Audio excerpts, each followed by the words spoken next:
4 teams have become 2. We have 2 grand finalists for the Rugby World Cup. 2 teams remain. They will meet each other this weekend. But welcome along, everyone. Welcome to What the Ruck Happened, the series where we discuss the last weekend of action. Of course, 2 semi-finals took place. Today, this part, we're going to have a look at the first semi-final between South Africa and New Zealand. Then we'll have a look at Australia and Argentina before we preview the upcoming big one, the one we've all waited for, the biggest match so far of the Rugby World Cup. It will be the grand final, but we will save that one for our final part of the series, the preview of the final. But today we're going to have a look at New Zealand versus South Africa. If you're new around the channel here, What the Ruck Happened is a series where I discuss my thoughts and opinions on the matches that have taken place, and I encourage you all to do the same in the comments. Let me know what you think as well about certain things, anything about the match you want to have your 5 cents worth as well. You're more than welcome to get in touch with me, have a chat about your thoughts of the matches as well. So let's get into the action. The match, South Africa, New Zealand, is going to be a cracker. The All Blacks, the Springboks. This is one of those rivalries between these 2 sides that goes back decades and decades and decades. These 2 teams have met so many times over the years.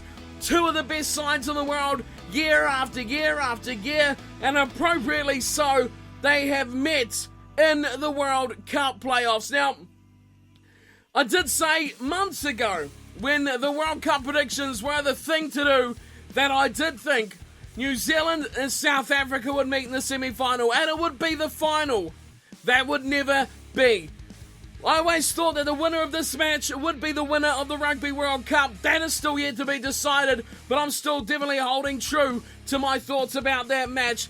This was going to be classic, it was going to be huge, and I think I lived up to everything everyone expected as far as the contest is concerned. A lot of people may be disappointed one way or the other, but ultimately it was one cracker of the match. So let's get into the details of what exactly happened. It was Twickenham Stadium, of course, for the venue, and the rain finally had arrived at the World Cup. We've seen glimpses of it in the quarterfinal matchups, but this one had quite a bit of rain earlier on, and it did affect the game somewhat. I think most people thought it was going to favour South Africa a bit more given their forward dominance-based game, but the All Blacks have shown time and time again, come rain, come hail, come snow, come shine, they will play with attacking intent. South Africa, though, they're always going to rely on their forwards and getting the job done through the big man up front. And they did have the ball early on with the first chance of some points, which they did get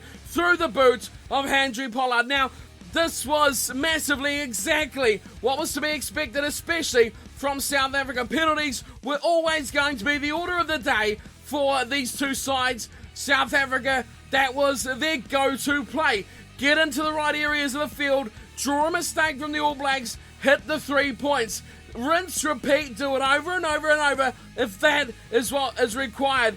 They were up 3-0 very early on, just the second minute of the match. Pollard had his first 3-pointer of the game. South Africa were up 3-0, but it didn't last long. Just 3 minutes after that, Jerome Kaino went over for the first try of the match, and it was a stunner as well. Beautiful work from forwards out wide, all forwards going through the hands. Richie McCaw was there, Dane Coles was in support. It was all the big men up front getting it done like the backline players would like to do. Kaino on the outside, sensational dive into the corner amidst all the pressure he had from his sides. He still got it planted down. The start the All Blacks wanted. They want to score tries, they want to get the points on the board and nullify the effect that the kicks will have from South Africa. That's always their game plan, and that is the start that they wanted. Daniel Carter-Julie converted a sensational shot from the sideline, and it was 7-3. The All Blacks look good after just a few minutes on the clock. 5 minutes in, the try was scored. But South Africa, not to be taken anything away from the way they're playing the match, they were content. They were happy, very happy indeed, to keep putting those 3-pointers over. Just a couple of minutes later, Pollard nailed another one, and then another one. And before you know it, South Africa are back in the lead, 9 points to 7 on the 20-minute mark. That's how they get into the match. They nullified that try, come back to themselves, realised their plan, stuck to it, and they got themselves back in the lead, not taking any real big risks, taking all chances that were offered to them, and they were happy and content. That was their game plan, and it was working for them halfway through the first half. The rolling maul, though, something South Africa often do also rely on, not working so good for them. I think the All Blacks have had an area that they're going to target massively to defend better. That is the rolling maul, and seeing as Australia is on the other side of the pool, possible to come up against for the All Blacks, that is something the Wallabies use very much, and they'll want to put that away in the back shelf and make it something they cannot depend on when it comes close to the set piece, close to their line. The rolling maul, South Africa, I think they had to put it away pretty quickly. They didn't use it as much as they possibly would have liked due to the All Blacks' defence of the rolling maul. South Africa's first real decent chance where they looked like they might score a try did eventuate in a penalty shot a goal anyway, but it was through Brian Habana kick chase. Now this is where Brian Habana, I think, is at his core. Chasing kicks, he is very good at. Very good catching them, chasing them, pressurising the defenders as well. That is his forte, as well as finishing off opportunities as well. But South Africa just don't give their wingers the opportunities they require, especially in big matches like this. It was a good chase. They looked like they might have got the break. They looked like they could get quick ball. They could find themselves on the break, away from the defence that was a bit disjointed, obviously retreating back.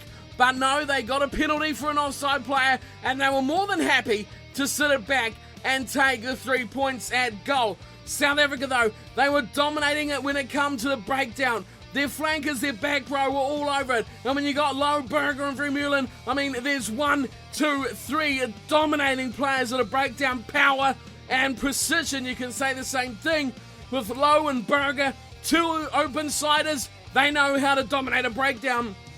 And they weren't doing exactly that. But it wasn't resulting in too many chances as mistakes kept getting into the game. Both sides pretty error-ridden when it comes to the chances to really open up. Blame it on the rain, blame it on their finishing ability.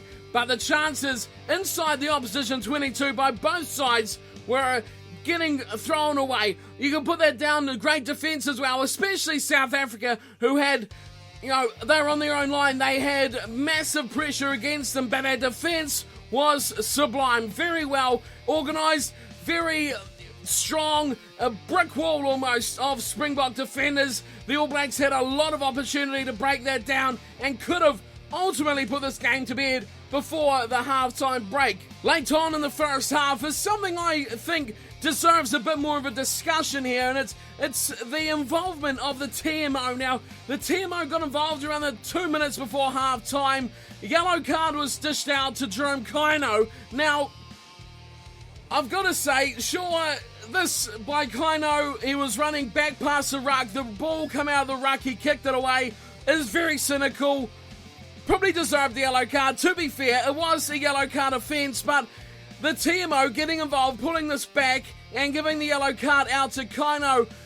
How much involvement do we want from the TMOs? And this is something I'm very interested to know what you all think about as well. Are the TMOs the sort of involvement we want from them to be this in-depth? I mean, they're pulling plays back from phases and phases ago. If the breakdown hasn't happened, there's not a stoppage in play, they will go back quite a fair way. Now, is this something we want to see going all the way back? Do we want to limit what they can call on? Do we want them to only be called on when they are asked? Now, what do you think? Now, I've talked to a few of you already, and some people are all for the technology of the TMO calling in every needed chance that they can get to involve themselves in the match.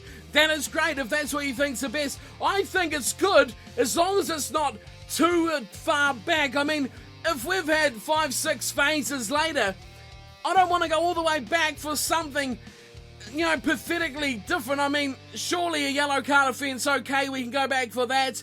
But I mean, something silly that doesn't really involve the match and change the flow of the game at all. I think we just need to minimise the time that the game has stopped. It's been something that's quite forgotten over this World Cup, that the game is very, very stop and start, depending on the referee, of course.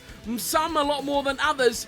But this referee, Garcia, this one, I haven't seen a huge amount of him, although he's done quite a few New Zealand-South Africa games, I've heard, over the last few years.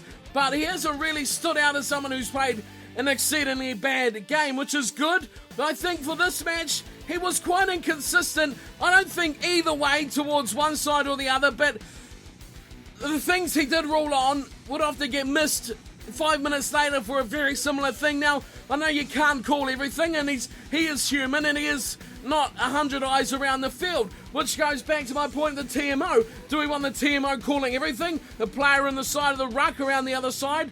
You know, the scrum collapsing on the side opposite the referee. Now, this is what the touch judges should be doing. Now, the referee thing here is becoming quite complex, and I've probably gone into it too much detail already, but it's something I feel really has, I don't know if it's marred the World Cup, especially in the first 2 weeks. The referees' performances were absolutely horrible, but they did come better. We've definitely had a crackdown. The tries being called back as no tries and things like that has definitely stopped, I hope, for good, as we just got a couple of games left. I hope we don't see that come back in a grand final or anything like that that could affect the outcome of the game.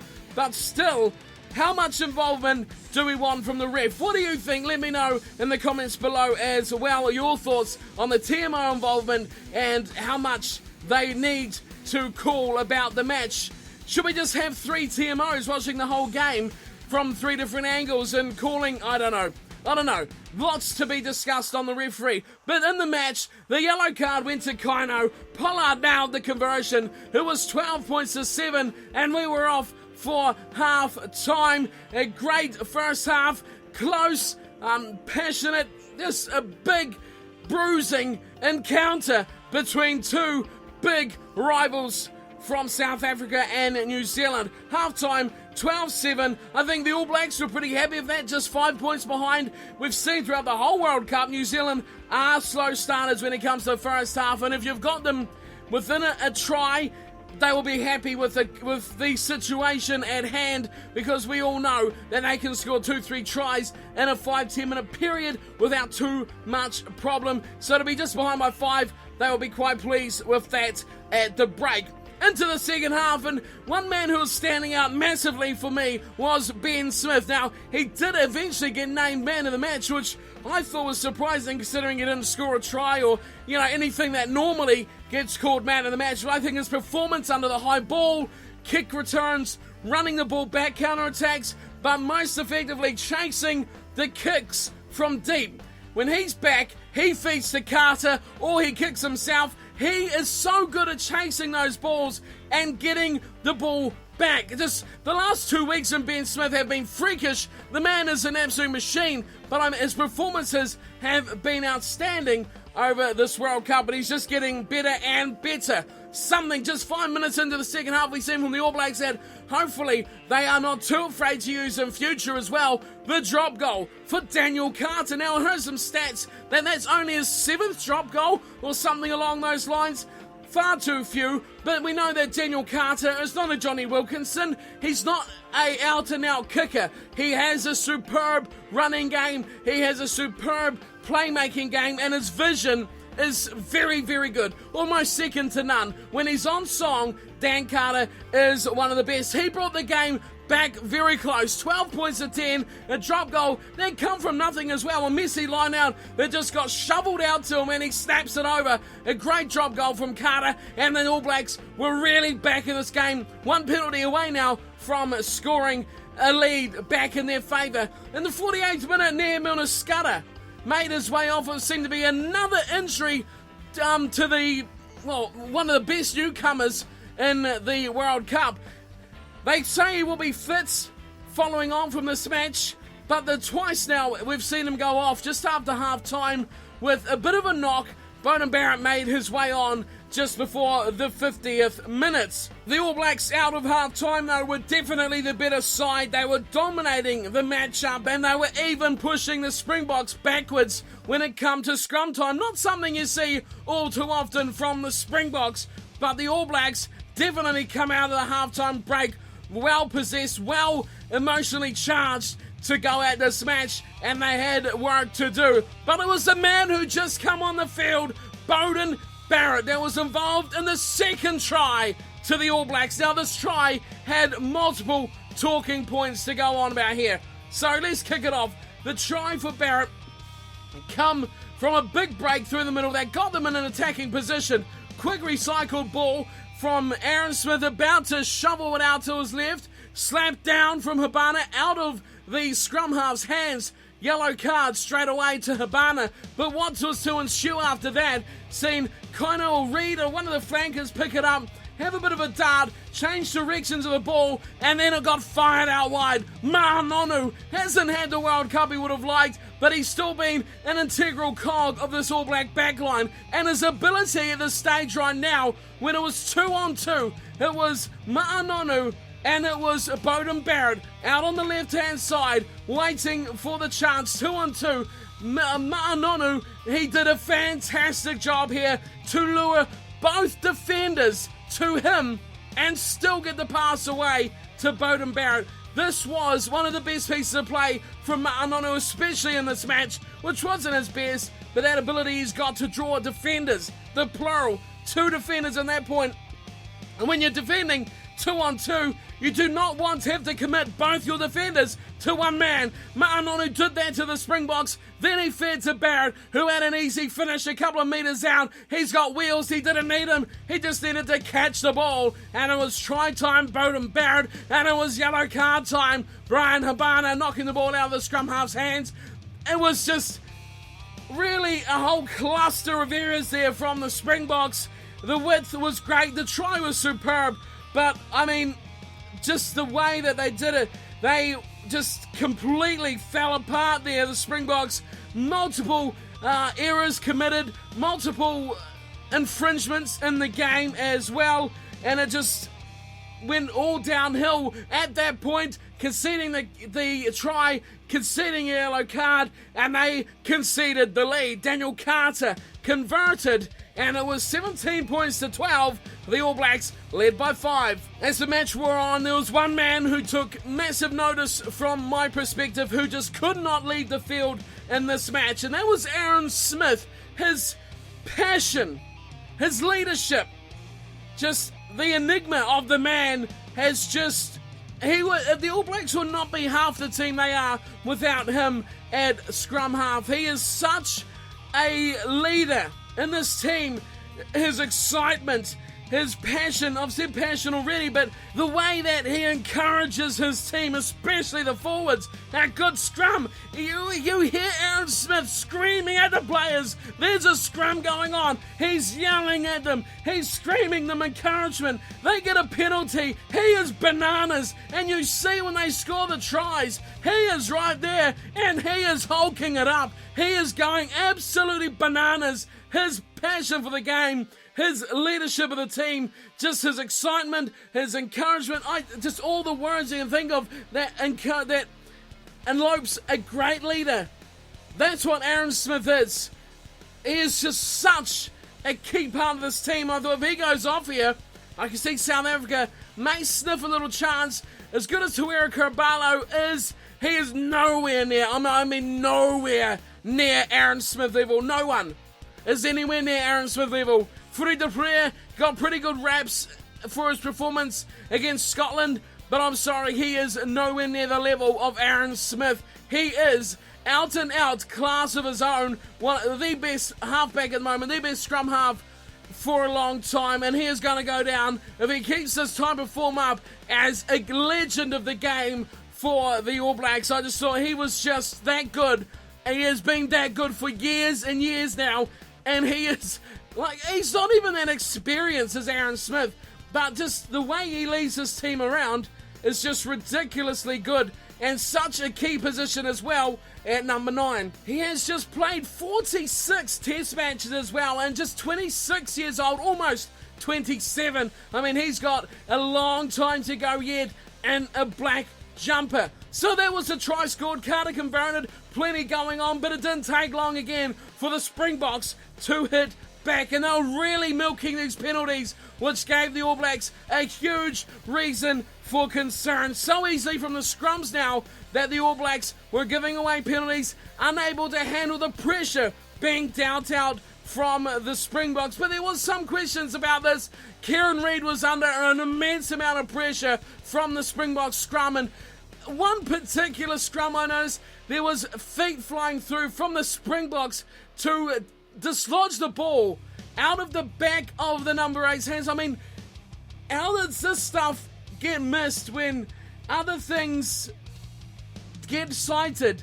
I mean, that is surely a pretty cynical thing, kicking the ball out of a number 8 or a scrum half's hands like that. It's things like that you got to wonder, once again, where does that TMO rule come in, or where does his role, I should say, come in to the game? But Springboks were back in it. It was 17-15 just before the hour mark, and then it was instantly replied by Daniel Carter, who slotted one back on the 59th minute. We had 20 to go. We had a 5-point ball game, 20-15. The All Blacks lead was slender, but the impact was coming well and truly off the bench, and it was in the form of, once again, Sonny Bill Williams. Now, there was a lot of talk when this World Cup squad was selected that Sonny Bill Williams was not good enough, or in the good enough form to be picked for this World Cup team, and others felt players like Ryan Crotty should be there instead. But I'm sorry if you still think that after these performances from Sonny Bill at the Rugby World Cup,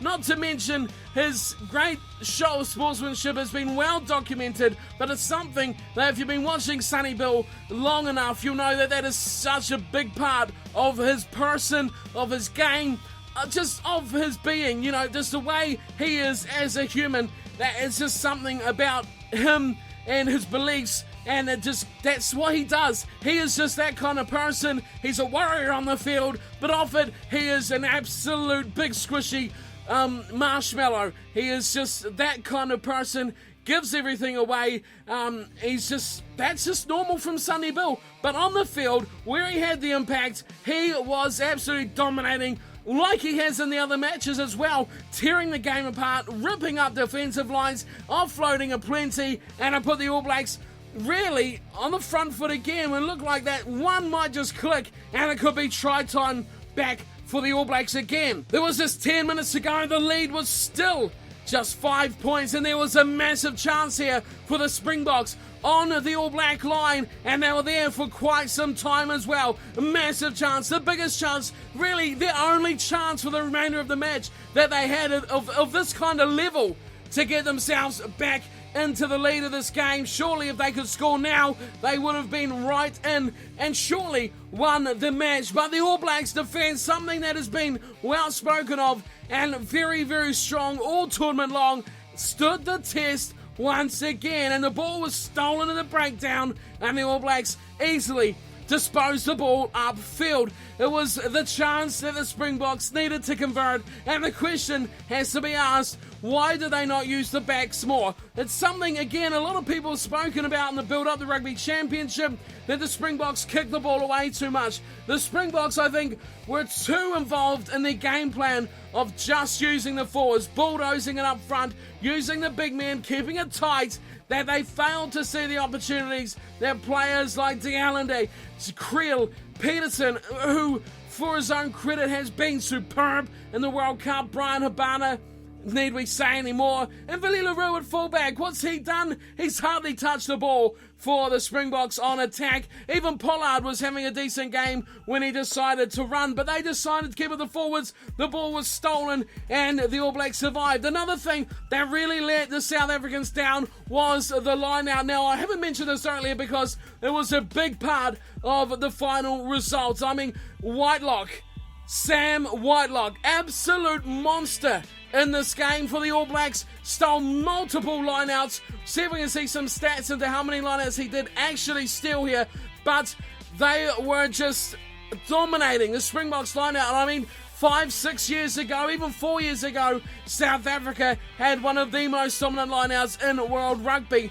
To see it go to such a low level now, especially with such good second rowers as well, like Beef and Diaga, even Matfield off the bench. Sure, he's a bit old, but he's still a good exponent of the line-out play, and they just lost a lot of ball. 4 lineouts they lost off their own throw. They went at 76%. The All Blacks, they won 100% of their ball. I mean, 4 lineouts to lose at crucial times as well, especially when the All Blacks were under their pump in their own 22. The time was ticking down though in this match. It was just a couple of minutes to go and the All Blacks were in attacking position and they were lining up another drop goal for Daniel Carter. You saw him back in the pocket. You seen the forwards rumbling it up. You knew it was coming, everyone knew it was coming. The ball was fired back to Carter. He dummied one. The defence rushed up not as quick as he expected as he pulled out on the first go. Thought about a second. Now the defence was on him. He had to play something, and he did play something quite nicely as well. A little dashing run, finding his support, and eventually just about resulting in a miraculous try from nothing, but the ball eventually going back to South Africa. But is that going to be the play for the All Blacks?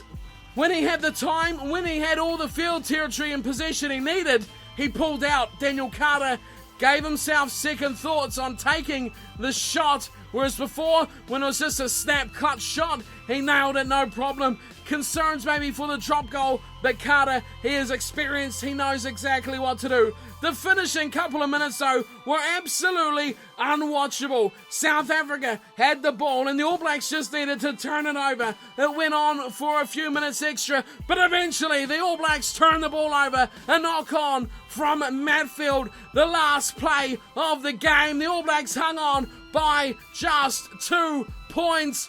What a match this was. Lambie brought it within 2 just before the final 10 minutes, and that was the final score of the match. South Africa had the chances, had all the chances in the world. A game they could have seen many more tries, but it has to be said, the line-out didn't work. They kicked the ball away too much. They didn't use their talented backline that can play enough as well. And, of course, they didn't look at all like scoring a try. They didn't really ever look like they were going to get over the line. The territory was a big part of the All Blacks win. 67% to 33 over the full match. The first half was 72-28 to the All Blacks. That's a massive part of the game. Even possession, 65-35 to the All Blacks in the first half. That is a dominating display on possession and territory. 2 really, really important stats. Clean breaks, 5-3. But one that really interests me, 2 that really interested me on the stats. Defenders beaten, 20 from New Zealand, 3 from South Africa. And offloads, 3-0. 3-0. That's a big difference. Offloads are the thing that win matches. It was a great match between these 2 rivals. More stats just to wet your whistle on. Tackles made and tackles missed. The All Blacks made 83 tackles. They missed 3 tackles. Now eat this one up. South Africa made 131 tackles, almost 50 more tackles, and they missed 20. That equals up 20 being defenders, but that just shows the difference in the defensive work that South Africa had to do. Sonny Bill Williams, I thought, was outstanding in this match. As I've mentioned, Ben Smith, Aaron Smith as well were a top shout for the All Blacks. They are going to a World Cup final. They will be playing Australia or Argentina. We'll be checking that match out after this piece. You can see that one coming up and on your feed very, very soon. If you're subscribed, if you're not, you know what to do. Hit that red button and join the team here at Cornflakes Crib. The team that is me and all you guys out there watching and leaving your thoughts on the match as well. Thank you everyone for tuning in and watching. Hope you've enjoyed this little look at the All Blacks versus the Springboks. A great win for the All Blacks. A close match. A match everyone really expected it to be. It was extremely tight and both sides had plenty of chances to put this one away. I think the All Blacks